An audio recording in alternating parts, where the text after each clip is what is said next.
tell you what.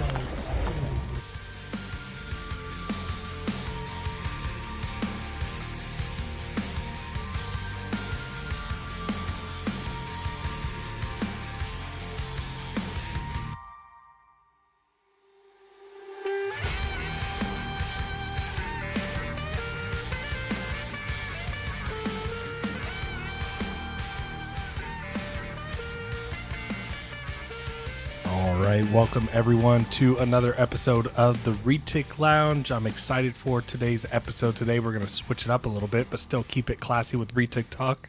I'm Lucas, your co-host with Nathan, and we are going to be diving in today to Retics and recovery. Nate, what's going on, man? Not much, dude. Just a little pre-warning for everyone. Like I was telling Lucas a second ago here, this feels like the first podcast that we ever recorded. Just nerves and everything are high. I don't know, man. This is an episode where I'm excited to, talk about kind of my journey in recovery because I'm about to hit my year milestone on Tuesday. So by the time this episode releases, that should be a thing. But yeah, dude, I don't know. I'm excited to jump into this because as much as we've talked over the last several years and everything, I don't think we've ever like sat and had the full conversation, right? And so Yeah. I'm this is good insight just as a friend to hear this. And then we're also going to be joined by Aiden Dorsey, who Nathan and him have met before, and he's reached out. I believe he's on the Patreon as well.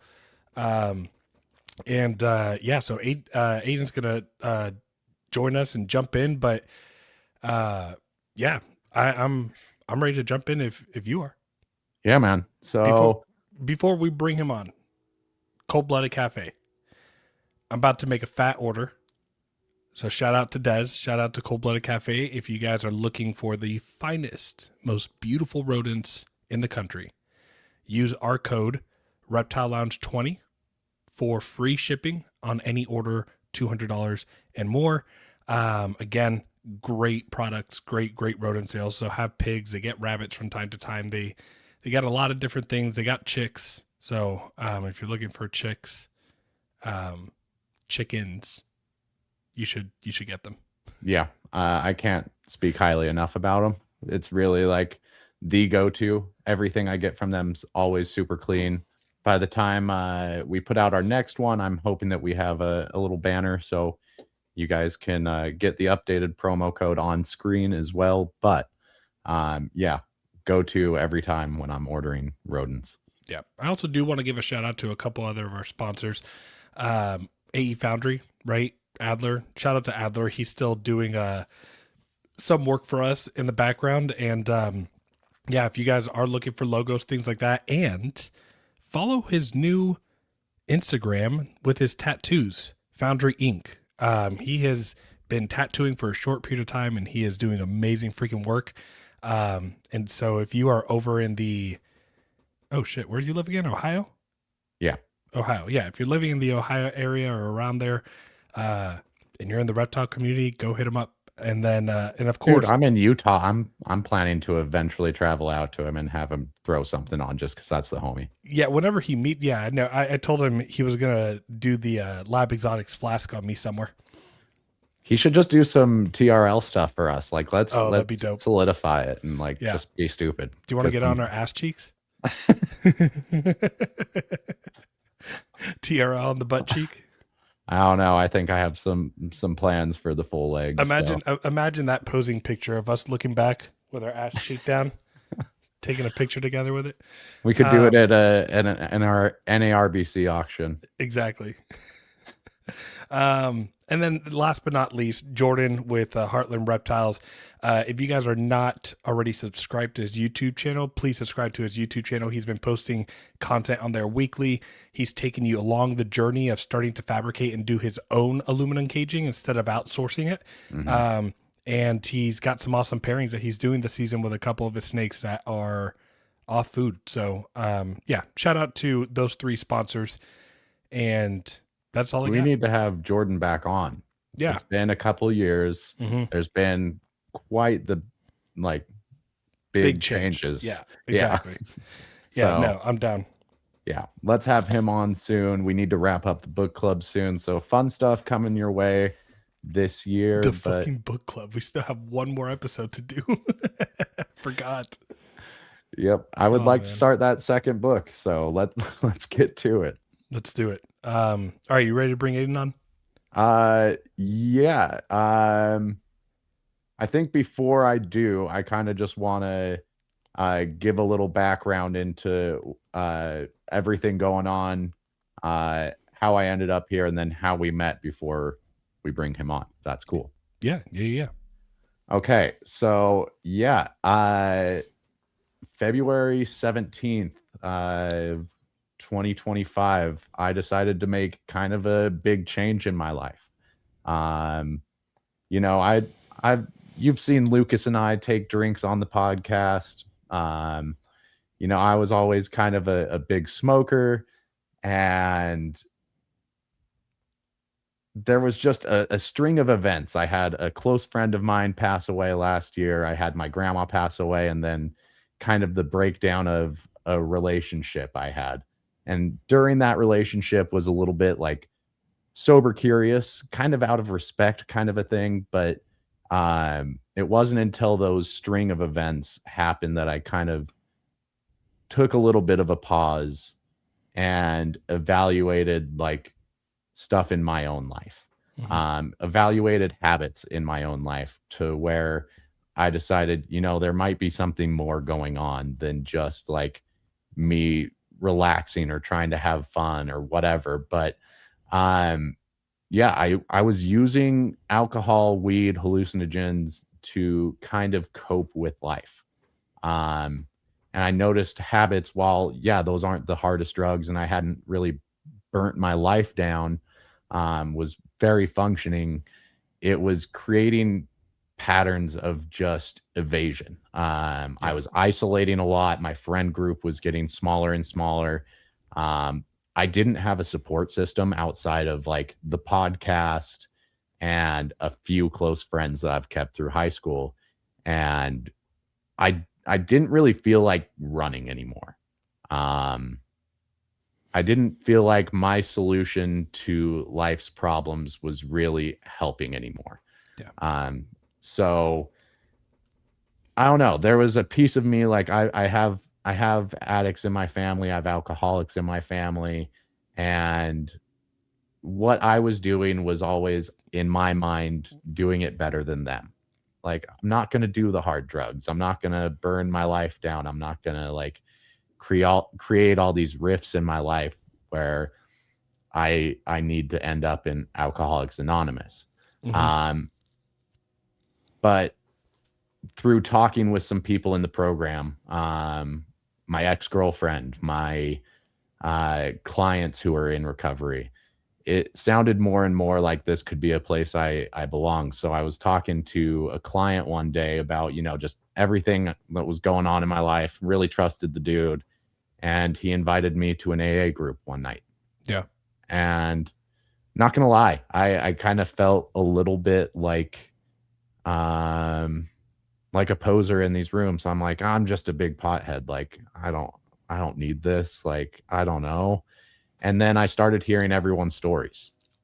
And during that hour, like, was surprised at how much I related to everyone. So through that like good first interaction, I was just like, you know what? I'm gonna give this like recovery thing a shot, because like I see the gifts that the people who take recovery seriously, I see the gifts that it's creating in their life. I see like a better way of living, and I just wanted that for myself.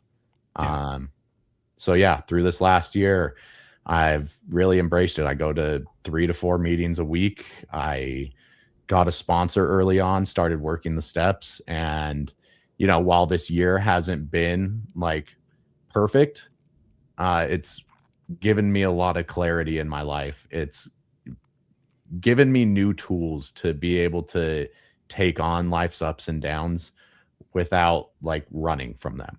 Yeah. I Um, I was I was just gonna mention that obviously as a therapist, right, I sit down with clients that go through a lot. And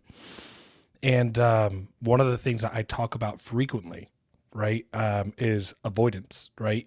Mhm. Avoidance is that coping skill that we use to just kind of push away the painful things, and we can avoid in different ways. Sometimes it's staying overly busy. Sometimes it's socializing and being on the phone all the time. Other times we escape by using substances, right? And I think that like when we face what it is that we're avoiding, we realize we have the capacity to withstand it, and we get to learn more about ourselves, and just being braver. It helps boost that self-esteem. It starts to help repair some of the esteem aspects that go down when we start to get involved with substances or different forms of avoidance. I myself, I could be an avoider, like big time. Even as a lot of people think that therapists need to be perfect or have their shit together, but nope. So I just want to give you a huge kudos for just having all that insight and being consistent with it and going to your meetings. Half the time I message you in the evening and like you won't get back to me. Your first response is sorry, I was at a meeting. Yeah. And I always love seeing that message. It means you're working on yourself. That's huge. Yeah. No, I mean, it's given me a lot of insight into, how I am as a person, how I can show up for other people. It's been a trip. Like it's the community that I've been able to involve myself in, and like the support that I have now is tenfold, I think, what I've ever had in my life. Like these are people I can lean on. These are people I can call on.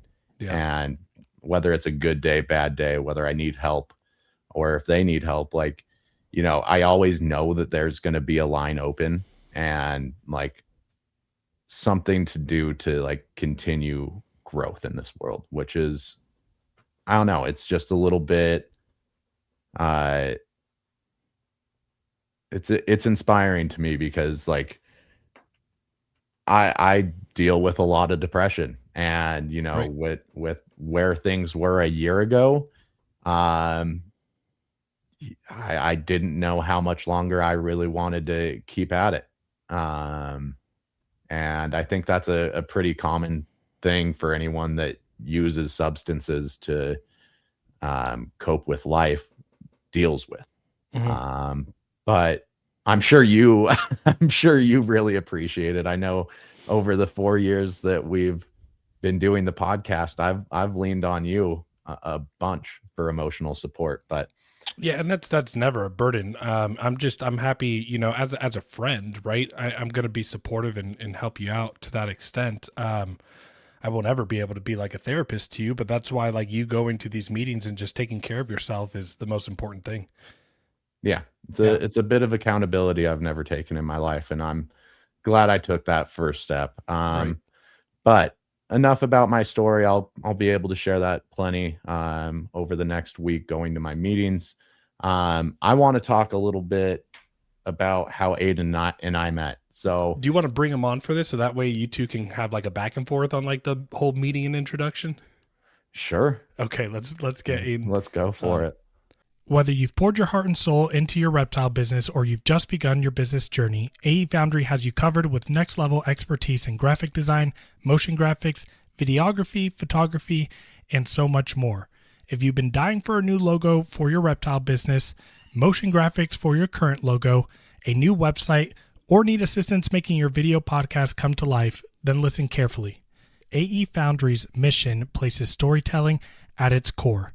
AE Foundry believes that a distinctive story and background are the driving forces that set your brand apart. In today's market, consumers seek more than just products. They crave a connection built on trust with the brands they cherish. AE Foundry is committed to empowering small businesses and fostering authenticity that resonates with their consumers. Reach out to them and let them help you craft a visual narrative that helps establish a genuine and lasting connection with your audience. To contact AE Foundry, email them at aromero@aefoundry.com or on Instagram at AE Foundry. when it comes to housing your retics, trust me, you're going to want an enclosure that will be just as strong and durable as your reticulated python. The Heartland reptile enclosure is next level tough and will outlive you and your retic by several generations. Heartland reptile enclosures are designed and manufactured out of powder-coated aluminum to provide the highest quality and longevity available in the reptile enclosure. What makes them even better is they are lighter than your PVC and plastic enclosures out there and are extremely tough. Stop playing around with plastic enclosures for your large constrictors and step up your enclosure game with the Heartland reptile enclosure.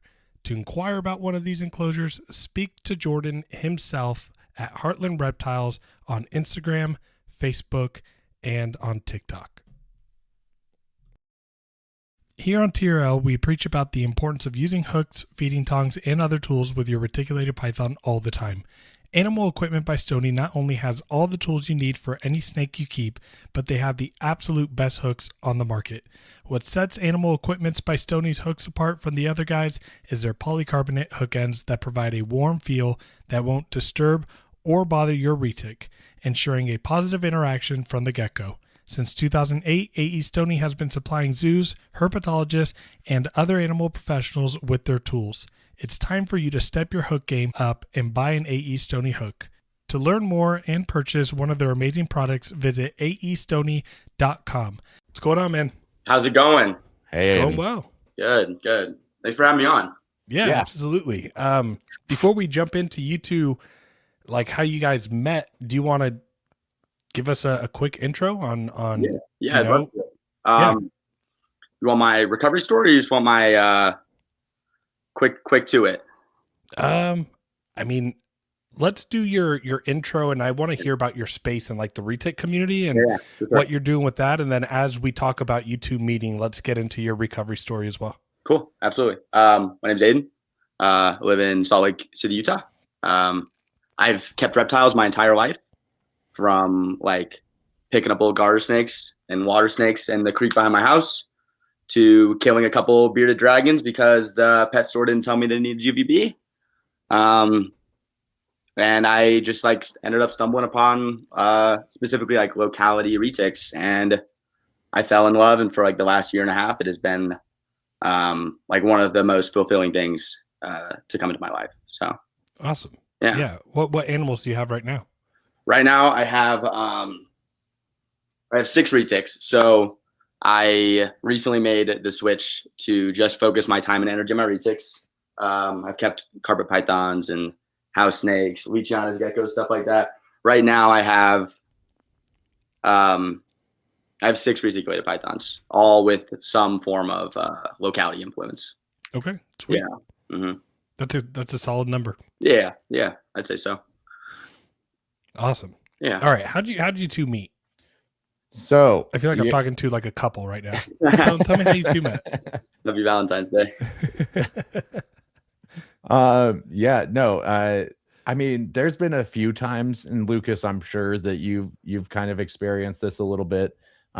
Most of the time, like I expected at reptile shows, every once in a while we'll get approached and, hey, I listened to the podcast, and it's like a cool little unexpected, like little pat on the back for what we've been doing. But there's been 2 instances here in Salt Lake where someone's approached me and been like, hey, you're Nathan from the Retic Lounge. One was at the gym randomly, but then I was up at my men's meeting one day.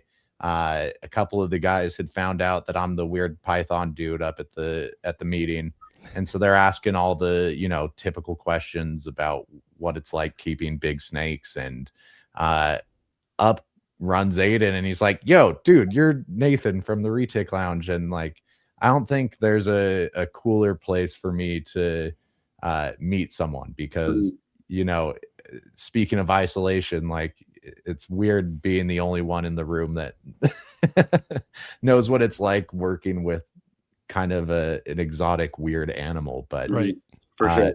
Yeah, it was like instant friends, like that little bit of connection was cool. But Aiden, yeah, your perspective. It was like interesting. I mean, I've been listening to the podcast on Spotify for probably like the last 9 months. And then I started watching on YouTube as I was like cleaning my house, and I was like, wait a minute, I think I know that guy, right? Obviously Nathan is very noticeable, right? So I mean, he's not just some dude with a mustache. He's got some other pretty features that pop out. I'm like, I know that guy. Like, he goes to my meeting on Tuesday. Like, saw him and I was like, I'm gonna go say what up, right? Like, you don't see a lot of other people, one, that are in your AA meeting, and two, that like also work like specifically with like locality retics. Right. And I was like, this is wild, right? I told my girlfriend, I was like, I think I know that guy. And she's like, yeah, whatever. Like, sure, cool. Go say hi. And I was like, okay. So I don't know. It was a cool moment, you know.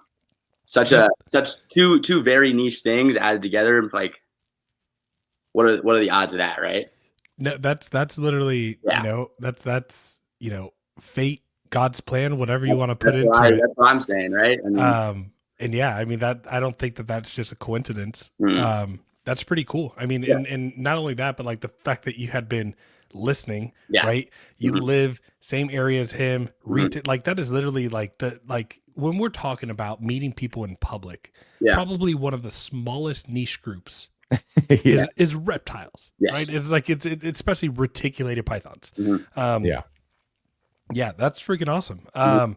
After that, you guys like still going to meetings together, or you guys? Yeah. We see each other every once in a while. We sometimes overlap. I go Okay. like every other week. Sometimes I don't know. Yeah. I think it's been Okay. like a month since I've seen you, but yeah, we do. So Yeah. Awesome. Yeah, Aiden, do you mind going into your recovery story? I think Yeah, that yeah. any time that people can share these stories, I think Mhm. they can have a huge impact on someone who's listening that might be struggling, 100%.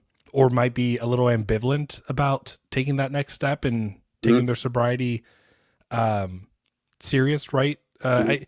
I think of like the 5 stages of change, right? Like pre-contemplation, contemplation, like all these different stages. And so Yeah. this could be an opportunity where some people listening might be like, man, maybe I need to push towards this. Cool. Yeah, I'd love to. My name is Aiden. I'm an alcoholic. Hi, Aiden.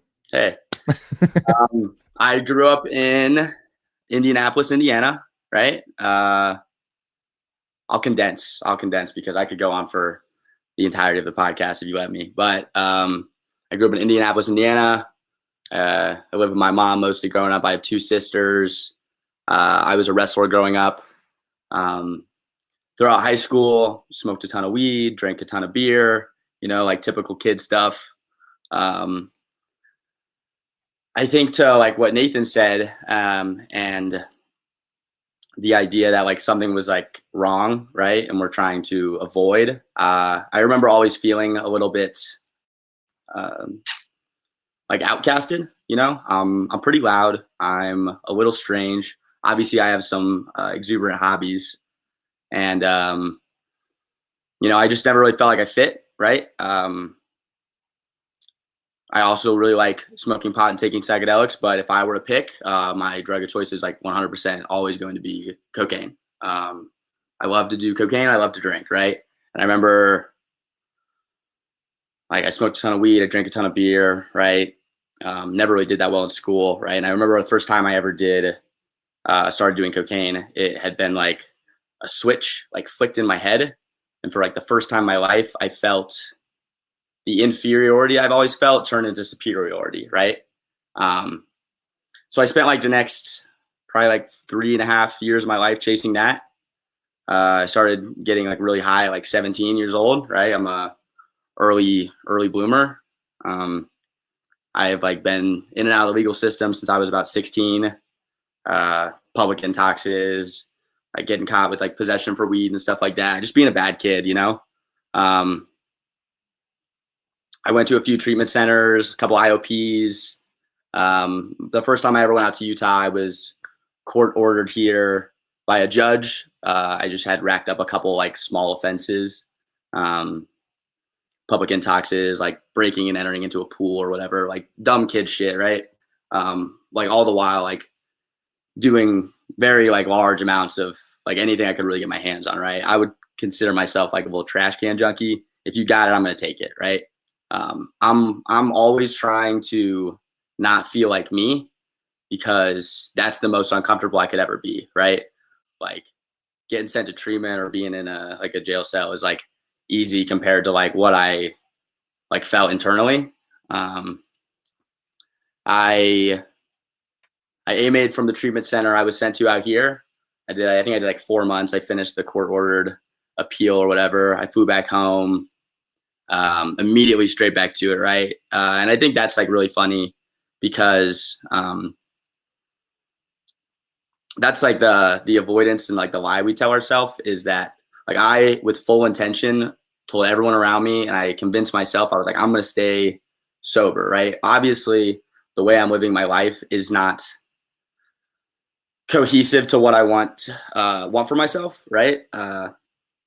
However, like I'm incapable of taking that first drink. I'm incapable of not taking that first drink, which is what makes me alcoholic, right? I use so I can feel better, and there's no amount of like self willpower that is going to be able to stop me from that.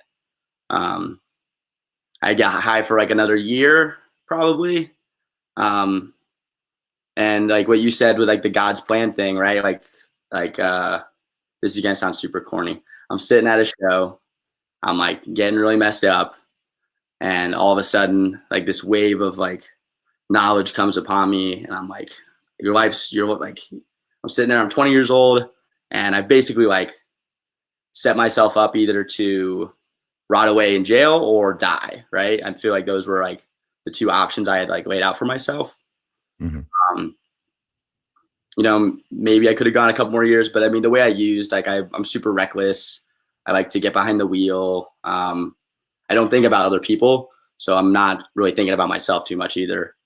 And the next day, my like dad sat me back down, and he's like, "You want to go back to treatment?" And like, what do I need to go to treatment for? I'm been sober for this whole time. Come on, duh.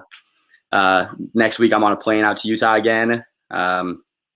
I like cleaned up all my baggage, right? And I said to myself, I'm like, I don't know what I'm doing, right? So like anyone that tells me what to do, I'm gonna do it. You know, obviously someone's figured it out. I couldn't kill myself by getting high.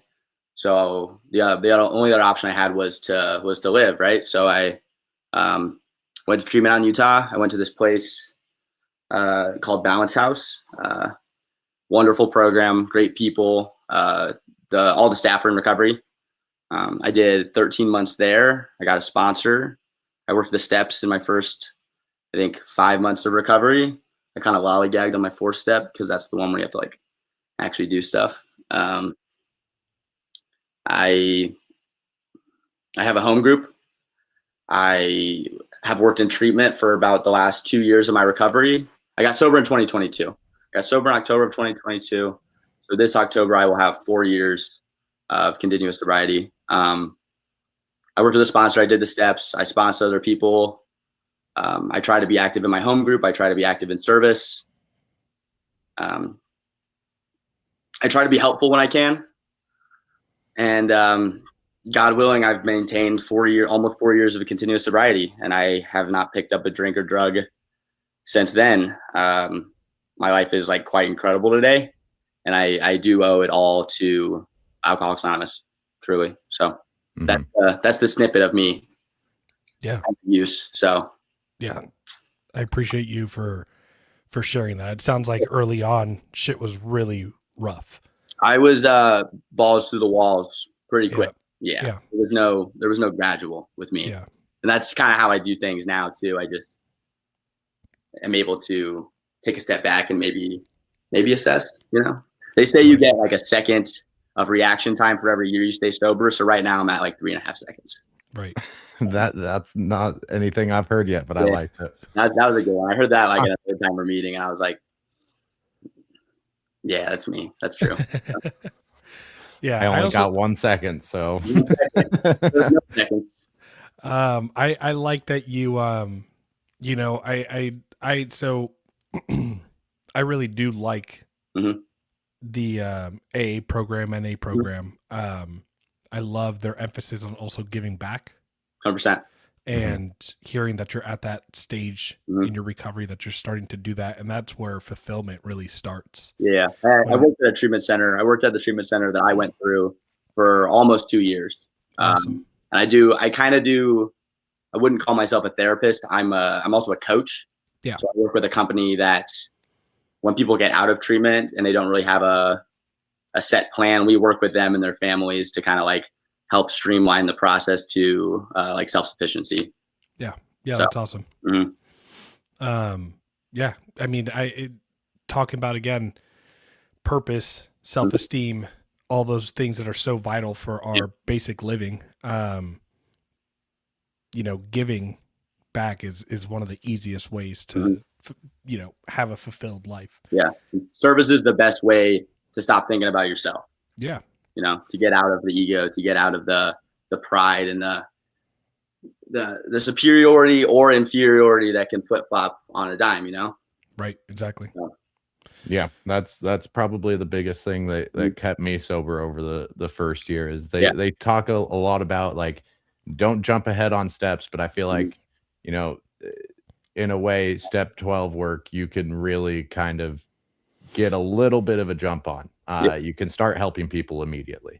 They don't want you to go to step 9 and make amends to your ex-girlfriend 3 weeks after you get sober, but step 1, anything that starts with a 1, you're welcome to do whenever.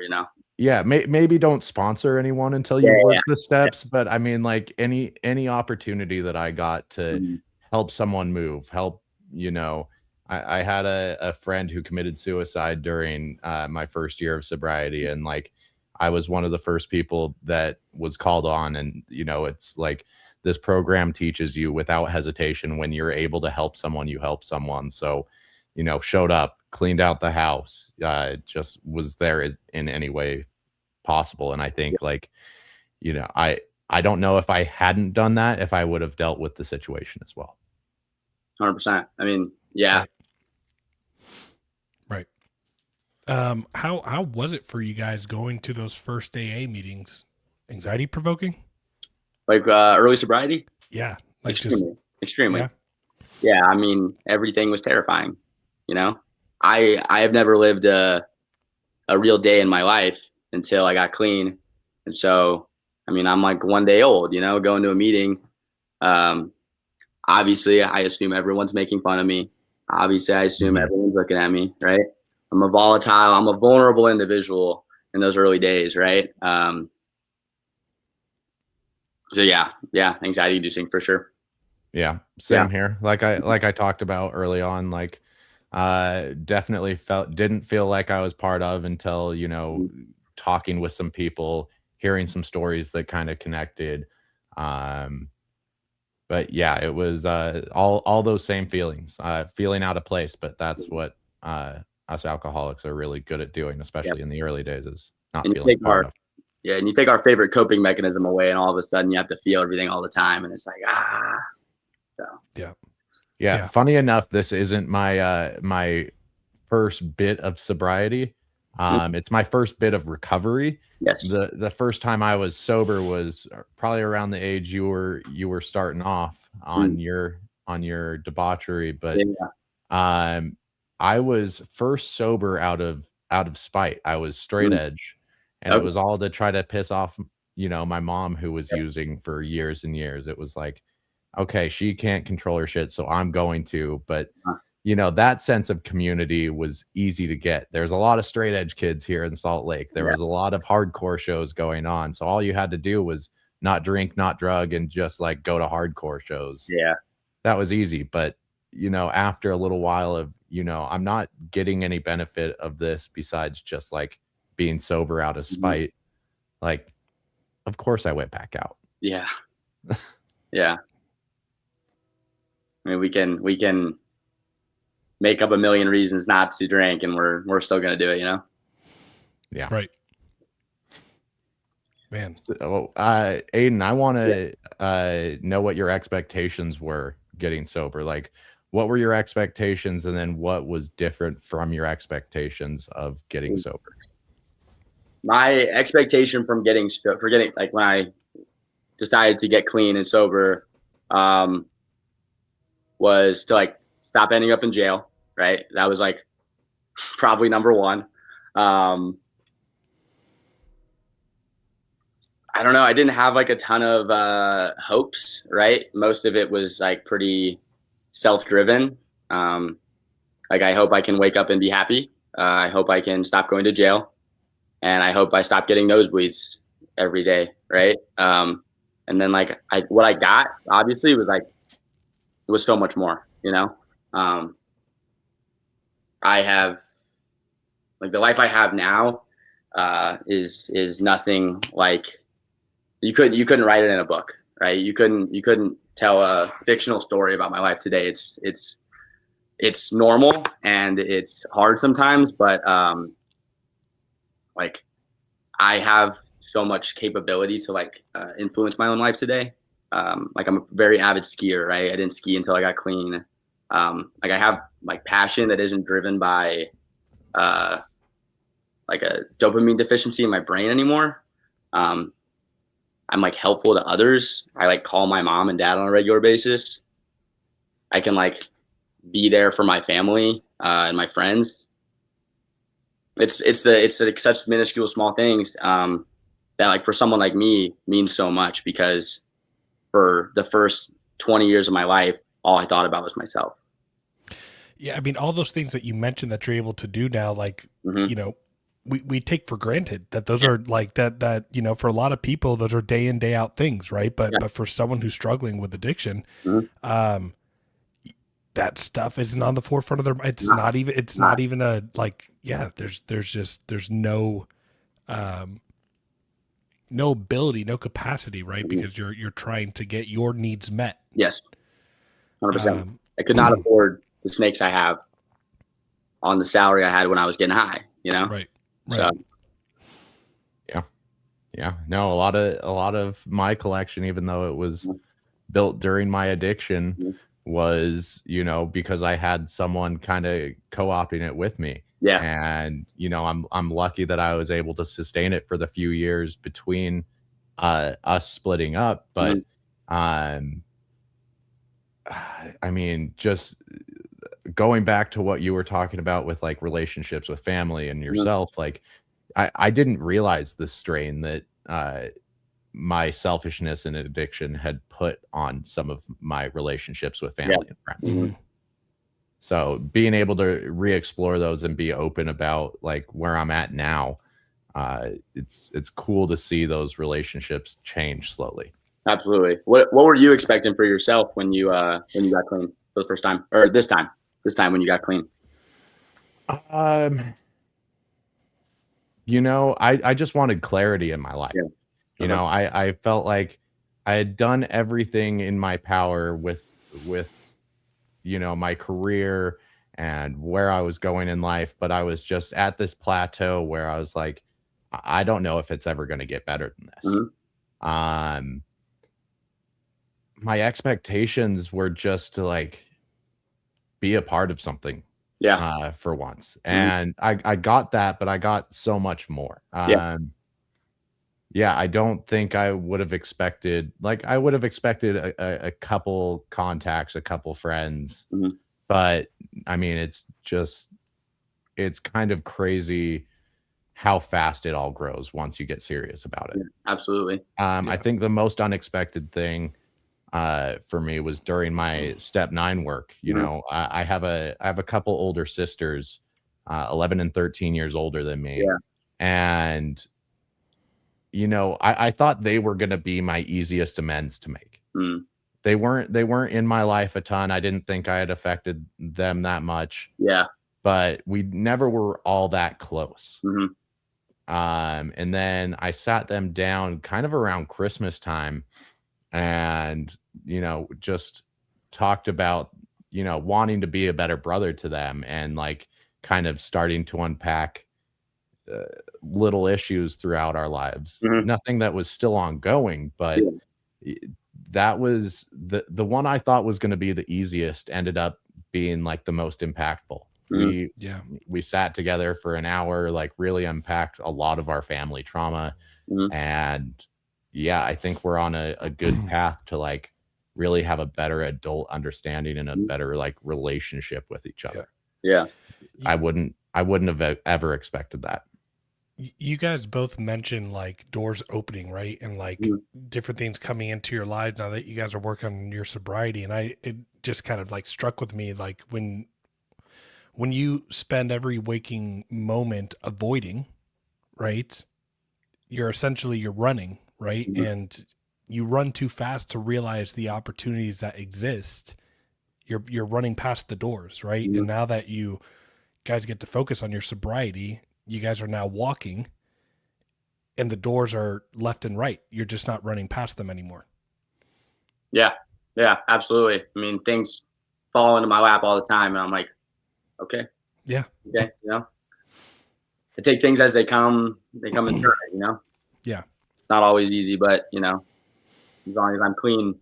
No, life's Can't the do that. hardest thing that we're ever gonna do, man. Yeah, I mean, we're all Life is the hardest thing. yeah. Yeah, yeah. Life, it comes with hardship, even in the good, right? Hardship is everywhere. 100%. Um, I kind of want to pivot just a little bit. I mean, we'll still keep it focused on the topic at hand, but how do you think addiction and like your reptile keeping um, has kind of affected it in the early years before sobriety versus now? Um, it's another expensive hobby, that's for sure. Yep. I didn't really. I had one lizard while I was getting high, and that poor thing. Some 18-year-old kid who's coked up all the time isn't going to take very good care of his leopard gecko. Obviously, I don't know. I wouldn't be able to do this at the scale I do as effectively and with the animal's best interest in mind if I wasn't like as dialed in as I am, right? Like I bet you can like speak to that a little bit more, Yeah. like how your care shifted probably after you started like prioritizing yourself a bit more.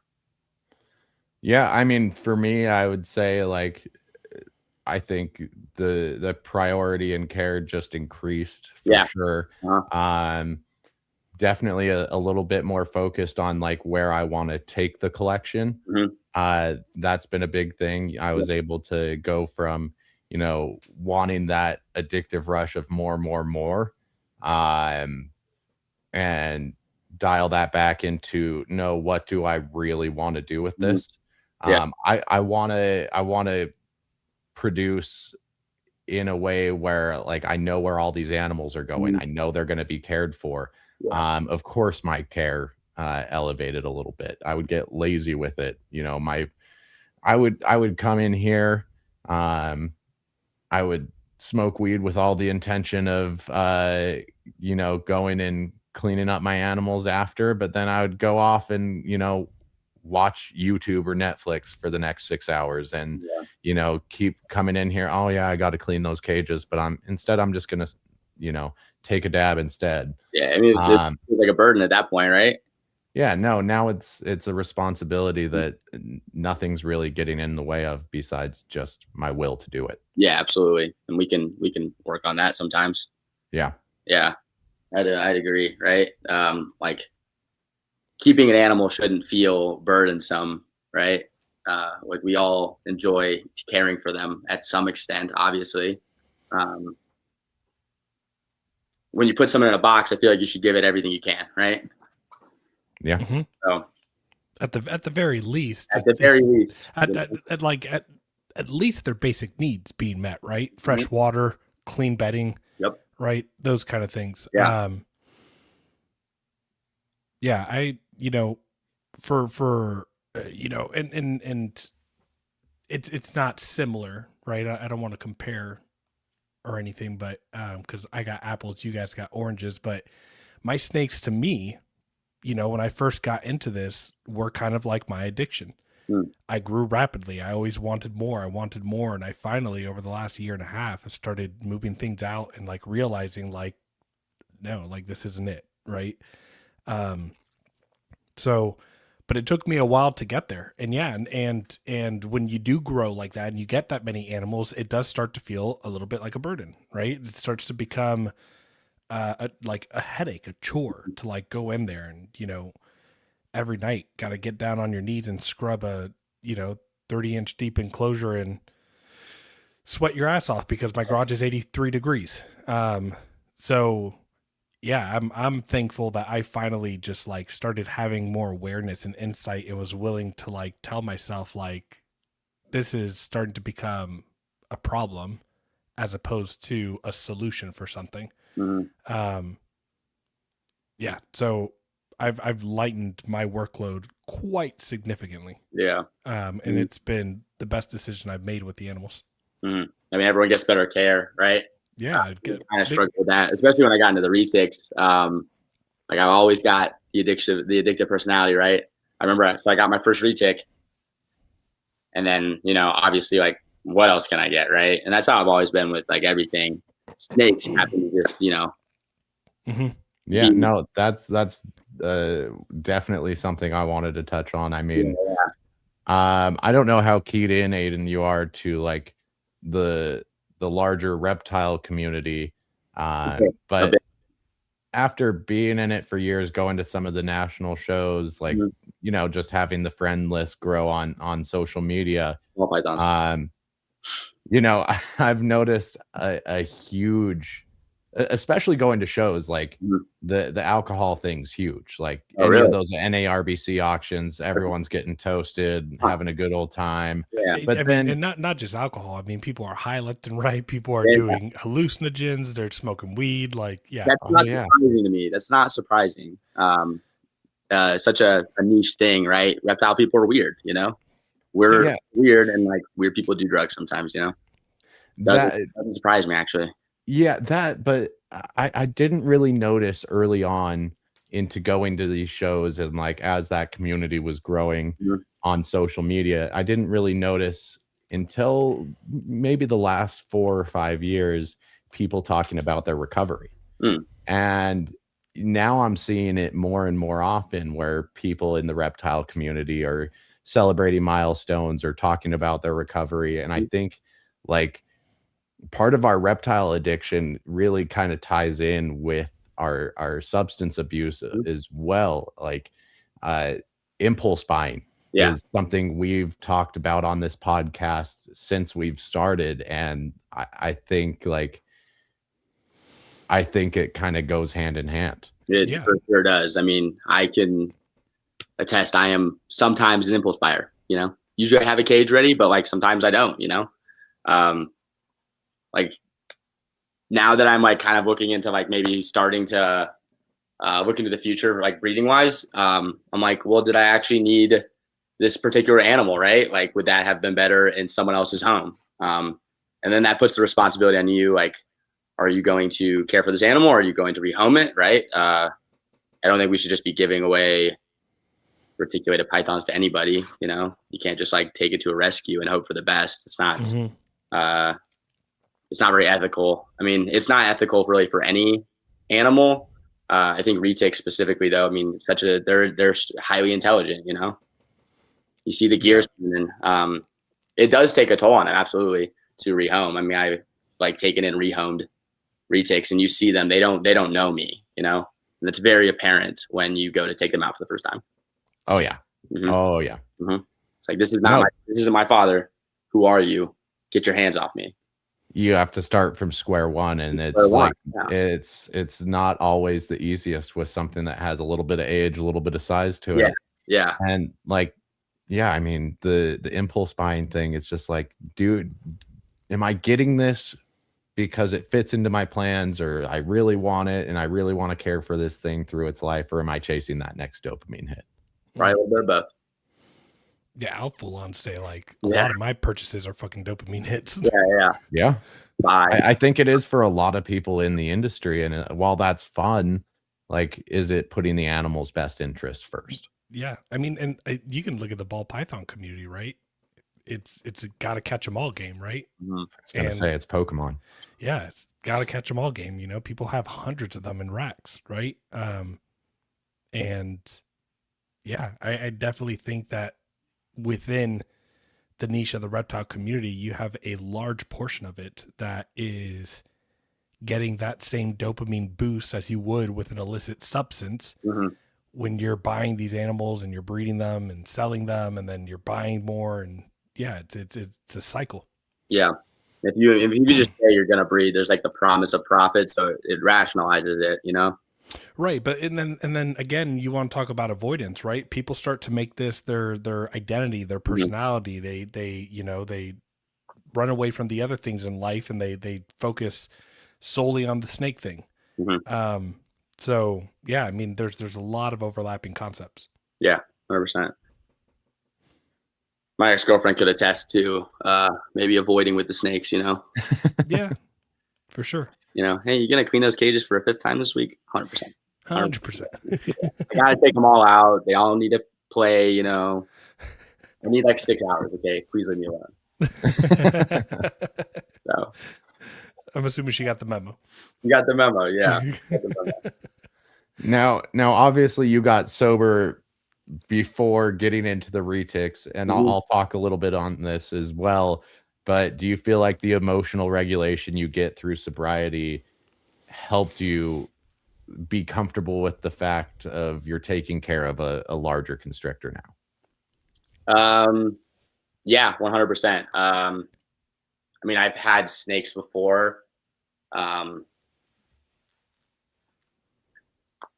Emotional regulation. Could you top on that real quick, actually? Yeah, just like for me, like fear was definitely heightened back Hmm. in my using. Hmm. So that would be like me getting high and not wanting to clean cages because I'm like, am I in the right state of mind to be able to deal with a 10-foot animal that Yeah. might, turn on me or be having a bad day? Hmm. Do you feel like it makes you a little bit more emotionally present, so that you feel like you're being safe with your animals? Yes, I feel like I go into my room every time I need to like get something done, ready to like take the steps I need to like pull my hook out, you know, not be lazy, right? I don't skip steps. My biggest snake right now is 8 feet. So I mean, he's not gonna kill me, but I mean, it sucks to get bit, you know. Yeah. And especially with like such a high food response, like the winter was nuts in my house.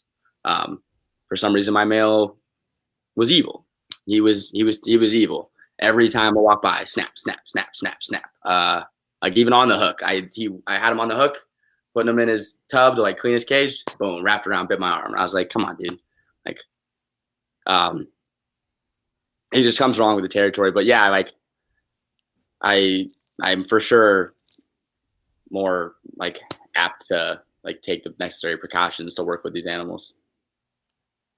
And I mean, Yeah. he's gonna be 13 feet. He's not super high percentage, you know. So I mean, that'll just like the risk goes up as the longer I have him. Luckily, the experience also goes up. Um, but yeah, I would say so. Yeah, I agree. I think avoidance was the biggest thing for me. Like if I noticed something was snapping at the glass or Mhm.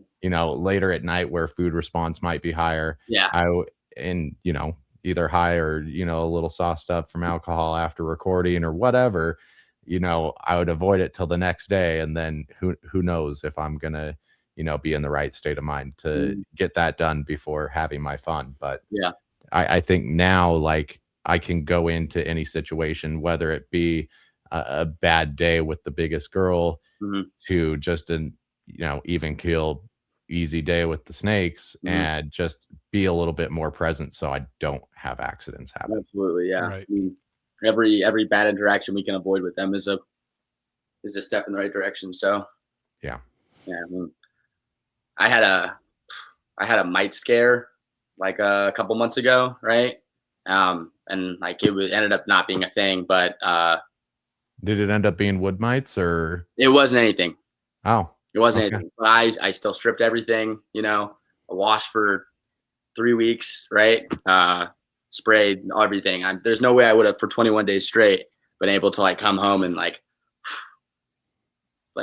do an hour and a half of work like consistently with all 6 of my snakes to like ensure their safety. I would have just been like, whatever, they have mites, you know.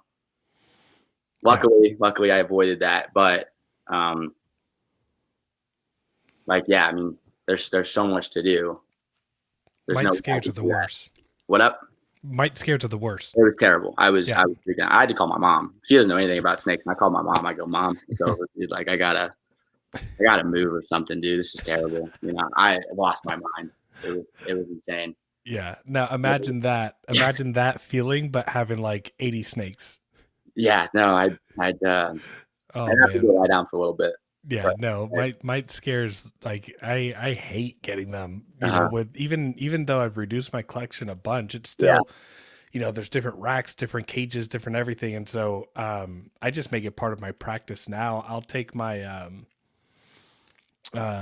my mite spray that I would spray down the cages. I'll spray it on the outside of everything just in case. That's smart. Just extra steps, you know. Yep, exactly. And it saves time in the long run. Mm-hmm.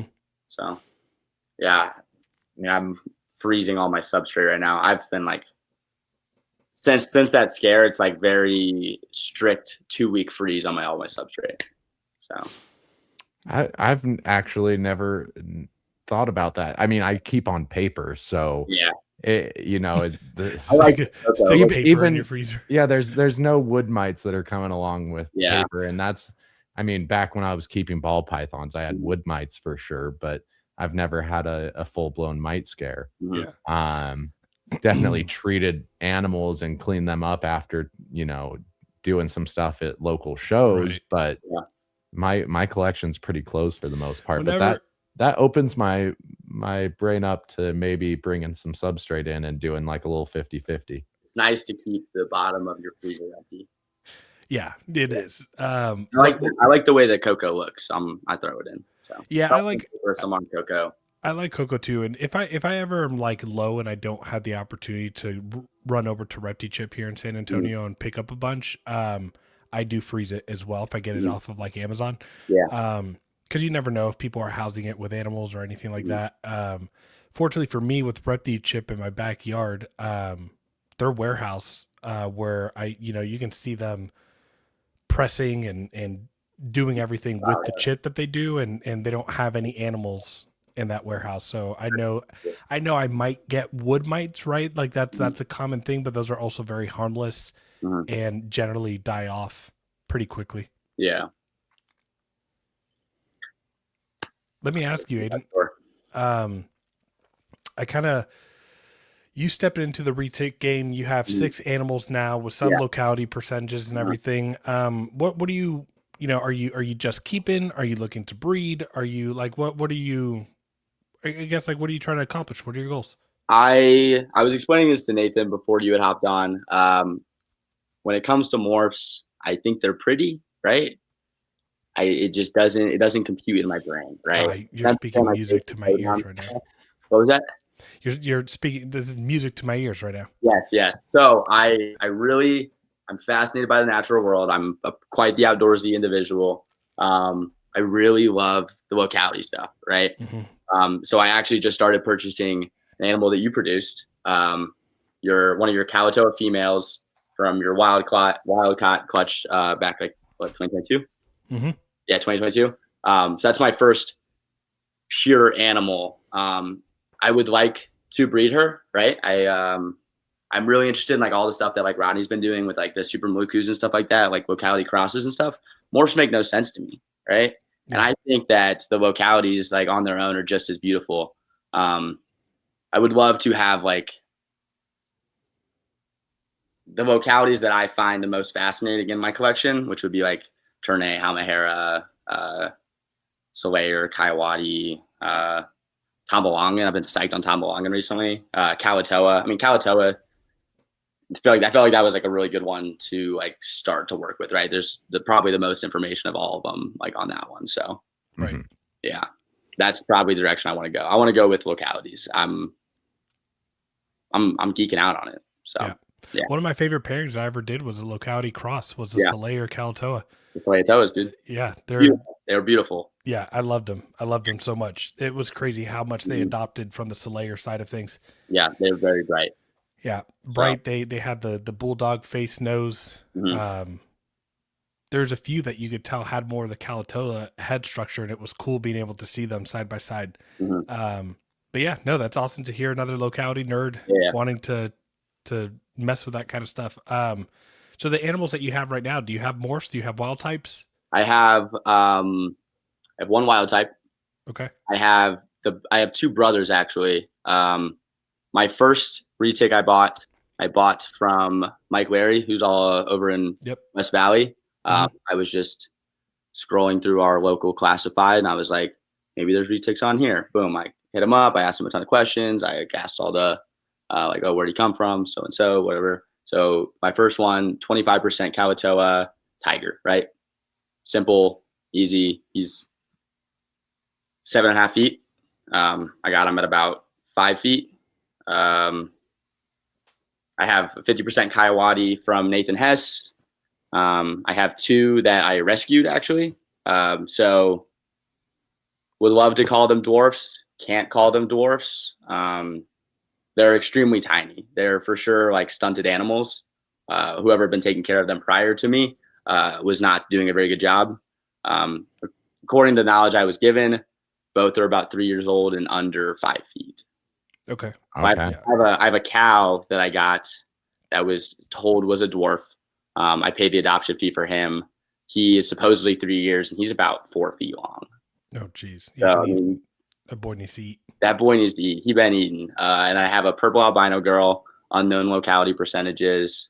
Um, she's definitely got like some neurological issues too. Like when I got her, very weak, um, very timid, didn't really strike. Like I fed her. So this is the funny thing about her actually. So she was being fed like 4 times a week. Yeah, like very small meals 4 times a week. Jeez. Which I mean, she didn't move a ton. I like immediately stopped the 4 times a week. I was like, she's gonna get one meal once a week, regular size, right? But I mean, she's like, you can tell she's a little dumb. She starts at the butt. She starts at the butt every time she eats, and I can see her get all frustrated when she tries to like, that's not the head, maybe not the head, and I she'll figure it out eventually. But I'm not sure how big she'll get. I'm same with the cow. I mean, they're both a little like I would say like neurologically stunted. Yeah. Didn't you say you had another that had some like health concerns, or was it just the two that Just the were purple albino girl, okay? purple girl. Yeah, I had rescued another this like 14-year-old kid down in Payson or whatever. Had this like 11 foot, 32%, whatever, tons of scabs, tons of scars on his face. I like treated him with beta for like 3 months. Took him to the vet. He ended up all good, right? He's extremely fat. He's been bitten by tons of rats. And I wouldn't say he's neurologically stunted, but he's for sure timid, right? Like when feeding time comes around, he wants nothing to do with the rat until I leave it in his cage and leave it alone. So he's actually with my buddy who lives up in Ogden right now. So he took him because he has the space for that animal right now. So to my knowledge, he's eating like really well now. So no more Okay. kicking. He's not afraid of his food anymore. So He's had some trauma. had some trauma. I mean, I would be pissed if my food kept biting me. So Yeah, no shit. yeah. So what I have now is three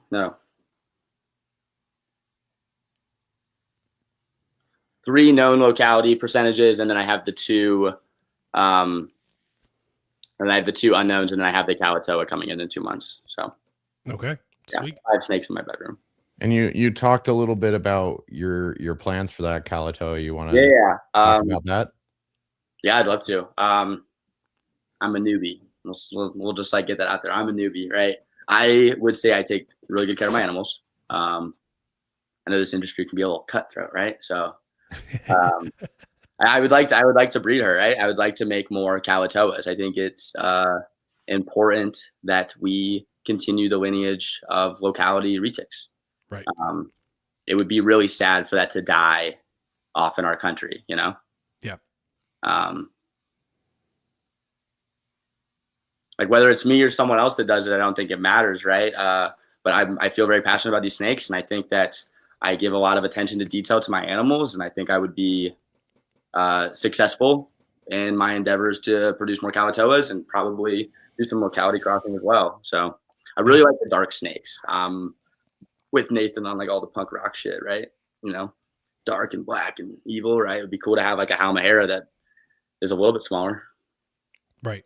If you you know, we can talk more in detail about this after, but I'm really trying to preserve like the line of Kalatoa that I produced and keep it separate from the others. And you know, so I'm working on like a second generation right now. Okay. Pairings that are going on and everything, but I have an extra male. Yeah, so if you ever want to make pures, you don't have to go buy one. Just, I would just let me know so that way, because the female specifically that you're getting is very vibrant and exactly what I'm wanting for the project. Beautiful. Yeah. She's like coffee mocha, and then she fires up. She's all silver. She's stunning. I'm like really excited to see her. What is your reasoning for wanting to keep the same line together? So, this is kind of going to be like a little mini rant. Okay. So first and foremost,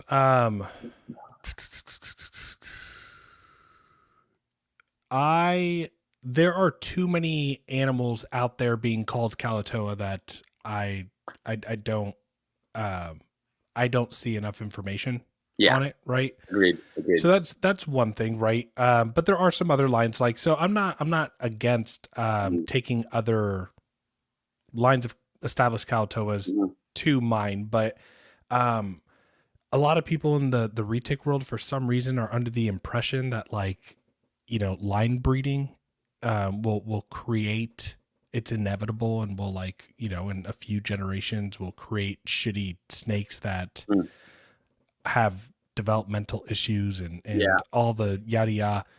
We've seen it in the chondro world, in the carpet python world. We've seen it in so many other areas of reptiles that line breeding, it does not result in line or you know, inbreeding depression if you engage in responsible line breeding. Yeah. What I consider responsible line breeding is,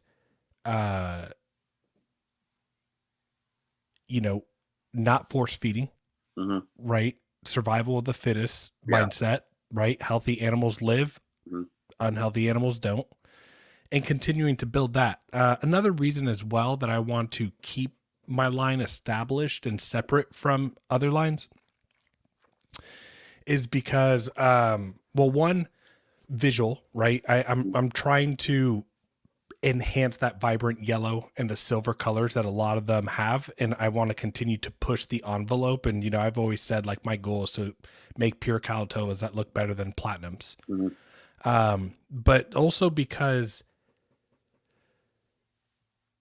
it's really, really important, in my opinion, that like, so let's say I never took my animals back to each other and anyone who bought a pair from me didn't do that and they outcrossed, right? Immediately.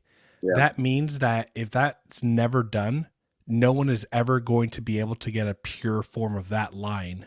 And this is for any line ever again, right? And so that to me is also like a shitty thing, right? Sure. Well, and let me fluff your ego a little bit on this too, Lucas. And you can definitely correct me because I'm not the locality bookkeeper, but your line of Kalatoas was one of the last, if not the last, produced by wild caught animals. Yeah, I'm not sure. I mean, there's other people that I think that have done wild caught pairings. Now whether they're actual Kalatoas or they're you know, unknown localities, but yeah, I think I know that there's been just super dwarfs in general. I can't speak to like their lineage and stuff that have been bred since. But yeah, I mean, that is something that when I did produce that clutch in 2022, it was one of the first wild caught Calato pairings in a while. Mhm.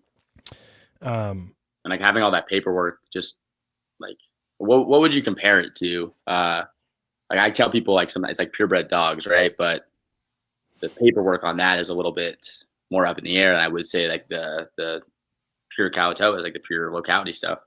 well, yeah, I mean, there's really no such thing as paperwork when it Yeah. comes to documenting that stuff, and there's no one really in the country that has, like, Mhm. the only person that I know of that has paperwork in the country, it's just a receipt Mhm. of a purchase, right? And so it's definitely not the same as like getting a dog or a horse or where you have a lot of information, Yeah. but I've always said this, and the reason why I like buying F1s or wild caught animals more than I do for multi generation is because it's much quicker to trace back and get to the source and know what you have, right? Mhm. Versus if someone buys like a mainland tiger motley, right? Good luck finding out where those animals came from. Yeah. So yeah, it's just much easier to trace back to importer when you can Mhm. get them as early on in the process as possible. So with that being said, are you going to like try to reproduce your F1s on multiple occasion? Yeah. So Yeah. right now I have an F1 going back to the wild caught bomb. Awesome. Then I'm going to, when the F1 female sibling to the one you're getting Mhm. gets big enough, she is going to go to an F1 so that I have true F2s. Uh-huh. And then I will select the vibrant, most yellow and silver ones, and I will continue to push that envelope to F3s and so forth. And then, take back to earlier generations and diversify within the bloodline, right? Mhm. And not just continue to do sibling to sibling to Yeah, sibling. yeah. And just keep plugging away and just trying to build something that like I want to be able to, like, you could put 10 Calatoas in front of me, right? And I'll be able to select mine Mhm. based off of me breeding for color. Cool. That's Yeah. interesting. Yeah. That's kind of the goal with the project, is just, stand out beautiful Calatoas Yeah. that are healthy and great pets. It's awesome. Trying to get them like it's a bummer that the smaller localities are a bit drab or yeah, some of Well, our larger yeah. locality stuff. Yeah, exactly. Yeah. And that's why, I can't, it would be a freaking 50, 75 year plan if your plan was to selectively breed Calatoas for thick blacks. Yeah. Wouldn't happen. Mhm. It would take forever. Yeah. You'd need a genetic defect for an animal to end up with thick blacks, and then you have to capitalize on a defect. Mhm. So the next best thing is color, right? Mhm. If you can't get the thick black, then you go for, the pop in color. Mhm.